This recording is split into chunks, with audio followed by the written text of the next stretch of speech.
want to take this opportunity to welcome them not just to Nairobi and to Kenya. We have very difficult political circumstances in the region, Honorable Speaker. But our hope and our prayer is that we will continue to be brothers and sisters as Kenyans and Ugandans. Your problems are our problems, because if there is something that the COVID pandemic taught us, and even the threat right now to the whole globe of Ebola, is that we are all one family. And what happens in Uganda matters to us, what happens in Kenya matters to you, what happens in Dar es Salaam happens to matter to all of us. And I take this opportunity to wish you well, to send my greetings to my brother, Bobby Wine. I know he's in exile in the US. Tell him that he has friends. He has friends, although we might not be. The former Orange Democratic Movement Secretary General and also the former minority leader in the Senate who serves as the Nairobi Senator Edwin Watenya Sifuna, who also happens to lead the Linda Mwananchi team and their presidential candidate, has told off delegations of members of parliament from Uganda who attended the session in on the Senate. Sifuna confirmed that Yoweri Museveni is using his powers to kill democracy in Uganda, attesting of what Pesije is going through and also what Bobby Wine is going through the hands of Museveni and his son, who is the chief of the defense forces of Uganda. According to Sifuna, he has told them that they will work together with Bobby Wine to make sure they fight and bring democracy in Uganda, which has evaporated. Remember, the delegations from Uganda, members of parliament, came to see how proceedings are held in the floor of the House of the Senate. Sifuna has humiliated them, has told them the truth on what is happening in Uganda, how Museveni and his son are killing democracy. They have told them why they closed up NTV and other media houses for allegedly mentioning and exposing their wrongdoing in the government. Sifuna has stood out to be one of the most competent senator. Even the delegation from Uganda have been shocked on how Sifuna articulates, mentions, and also give out facts of the matter. Let's listen to how the floor of the House was flooded by Edwin Sifuna explaining, showing off what is happening in Uganda. Number 2, Honorable Speaker, whether the ministry conducted stakeholder consultations, regulatory impact assessments, or socioeconomic analysis before introducing the levy, and if so, provide the findings and explain how they informed the final regulations. Thirdly, the projected revenue from the levy, its intended utilization, and the programs or services to be funded for the benefit of the aquaculture sector. And finally, Honorable Speaker, the actual and anticipated impact of the levy on the aquaculture sector, including its effects on production costs, profitability, investment, employment, fish prices, and the competitiveness of Kenya's cage fish industry. Speaker, with your permission, there was a last one.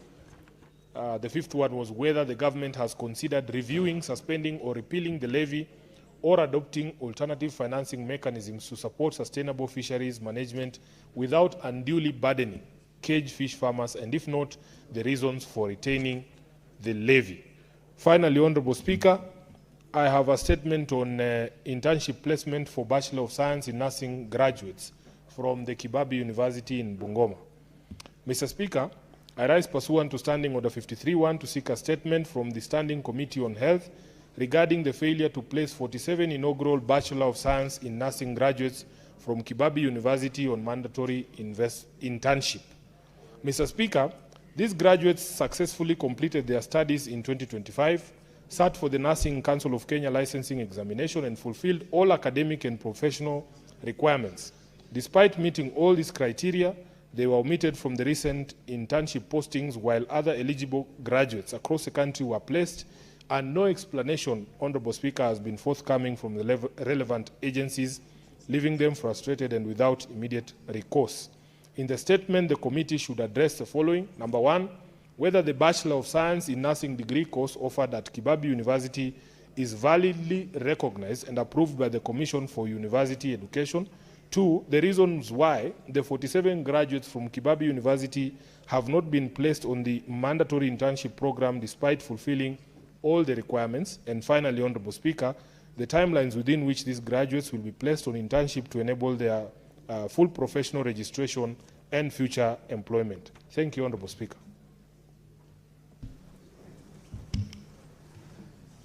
Orders, Senator Hamida. Take your seat, or the nearest seat for that matter.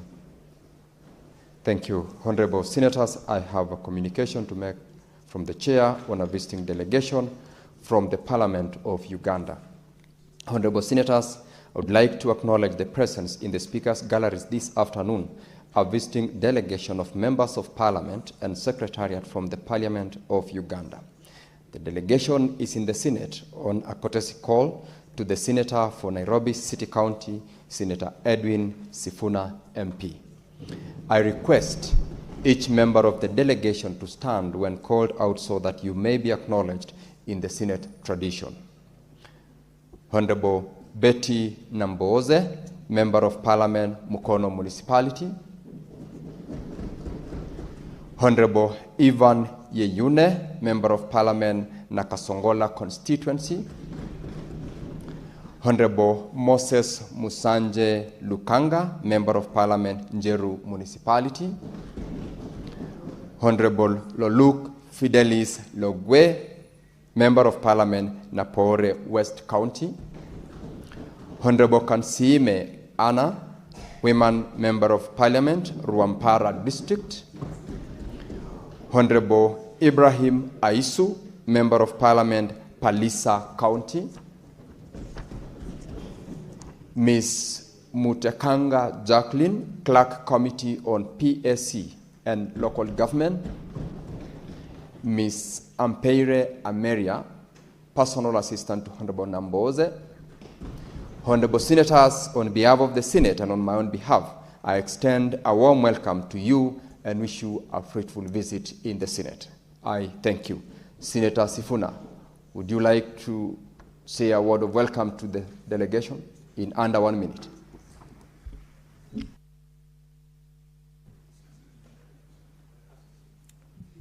Thank you, Honorable Speaker. Indeed, on behalf of the Senate, I am very proud to say that I was honored this morning to receive this delegation from largely the NUP party that is led by Comrade Bobi Wine in Uganda. The Honorable Betty Namboze is actually the chair of the Accountability Committee when it comes to local government in Uganda. And I was very honored to receive her and her delegation. We have shared quite a lot. As you know, Honorable Speaker, Uganda remains one of our largest export markets. I think the latest numbers we're seeing, we're doing upwards of $951 million per year in terms of the export from Kenya to Uganda. And of course, we have very close ties, Honorable Speaker. There are many communities along the Kenya-Uganda border that inhabit both Kenya and Uganda. The Luos, of course, we have our friends, the Kalenjins, who also inhabit both countries. We have the Teso community as well, and many others. And we share a very close bond as residents of East Africa. I want to take this opportunity to welcome them not just to Nairobi and to Kenya. We have very difficult political circumstances in the region, Honorable Speaker. But our hope and our prayer is that we will continue to be brothers and sisters as Kenyans and Ugandans. Your problems are our problems, because if there is something that the COVID pandemic taught us, and even the threat right now to the whole globe of Ebola, is that we are all one family. And what happens in Uganda matters to us, what happens in Kenya matters to you, what happens in Dar es Salaam happens to matter to all of us. And I take this opportunity to wish you well, to send my greetings to my brother, Bobi Wine. I know he's in exile in the US. tell him that he has friends. He has friends, although we might not be we might not be in a position to affect the affairs of your country. But there is a dawn that is coming, especially for those of us who believe in democracy, the rule of law, and the supremacy of our people. So I thank you, Honorable Speaker. I welcome them to savor all the nice things in Nairobi. Let them have a piece of nyama choma. I have had luombo in Kampala, although these days I'm not very welcome there. But we are hoping that our people will remain united and that we will offer hope and support to each other. And Senator Mazayo is also... Order Senator Mazayo and Senator Morgan. Conclude, Senator Sifuna, in welcoming this strong team. Just gone off, Speaker, if I can have the mic back. There are members of this House who have a very strong feelings about Uganda, and especially about some of the close relations that we have with the people of Kampala and Uganda generally. So I am hoping that Senator Mazayo will get opportunity to express what he is whispering to me himself, because I might get into a lot of trouble, Mr. Speaker, but I want to stop there. Thank you, Honorable Speaker. Thank you. Once again, the members of Parliament from Uganda, you are welcome to the Senate of the Republic of Kenya. Enjoy your stay here, and you can extend beyond the weekend. Senator Omogeni, Senior Counsel. Yes, thank you, Mr. Speaker. Mr. Speaker, before I read my statement, I'm happy to see my colleagues from the Parliament of Uganda.